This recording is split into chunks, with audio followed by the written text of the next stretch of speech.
What's up, you guys? Marty Schwartz here from Marty Music, my brand new project. Thank you for finding me. Thank you for continuing the support. Marty Music is where I'm at right here with a lot of new videos coming your way. This is another one of my Thursday gear videos. And in this video, we're going to be talking about the Big Muff Pedal. This is a guitar channel. So we're going to talk about the Fuzz Pedal known as the Big Muff. It's a very, famous, almost like holy grail style pedal. It's not that expensive. There's a lot of different versions of it. But anyway, I've got the Big Muff and, I want to talk about, we'll go get into some features. We'll use a few different guitars, really give you kind of the different sound, the different kinds of fuzz that it can give you with some different options. Basically, the Fuzz pedal fits into that overdrive category. So there's different pedals. There's like distortion, right? There's overdrive, and there's fuzz. They all fit into that, driven distortion kind of category. Now the fuzz is exactly what it sounds like. It adds, this fuzzy character to your distortion. And, the Smashing Pumpkins made their whole, Billy Corgan from Smashing Pumpkins, he discovered the pedal and kind of made the whole sound of the Smashing Pumpkins revolve around that Big Muff pedal. Now that we've moved into modern times, that was in the 90s, Nirvana, Soundgarden, a lot of those grunge bands used specifically the Big Muff. And now in the more modern times, we've got guys like Jack White, who he loves using all different kinds of fuzz pedals, including the Big Muff. You got the Black Keys, you got Gary Clark Jr., many more, but they're using that fuzz. And what I really like is, Hendrix used fuzz way back in the 60s. And so it's cool that it's, finding its way into all these different types of artists and, different, decades of music. All right, so here's the beautiful looking Big Muff pedal. We've got volume, we've got tone, we've got sustain, which is really the amount of fuzz and distortion. So check this out. I like to, on amps as well, can kind of start everything at 12 o'clock. There's this function called Wicker, which, as far as I know, it's kind of two different tone options. And then you have this tone, which can be on or off, which then corresponds with that. You can, boost the higher frequencies with that, boost lower frequencies with that if the tone is on. So let's start with the tone off. I'll have the Wicker up there. We'll just have this all at 12 o'clock. And I'm going to deactivate it so we can hear the clean tone of my hollow body guitar. And then we will click it on and hear what that setting sounds like, and then we'll adjust it.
Anyway, so as you can see, depending on having the tone off and on, and the wicker switch, you can get super bright, brittle sounding fuzz, and then you can get that more warm, darker sounding fuzz. So depending on your guitar configuration, I switched to the Strat here with the single coils, or if, you have a humbucker, even like a hollow body, like I wanted to give a nice contrast, you can get lots of different sounds. It's gonna, it's a wild beast. The Big Muff is wild.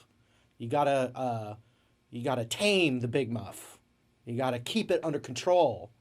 But anyway, you can get a lot of different tones, and hopefully that gave you a little idea of at least what it sounds like when you're just playing around with it. I like with an amp and pedals, the EQs, and the drives and all that.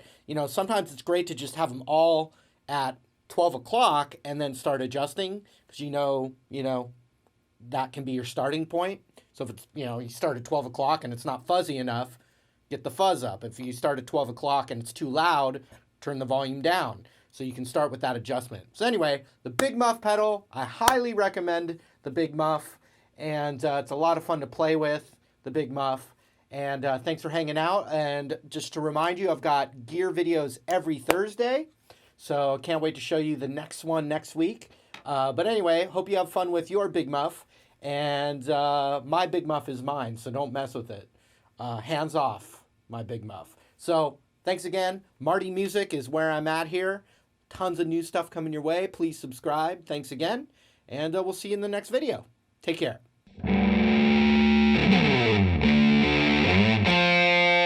Thank you.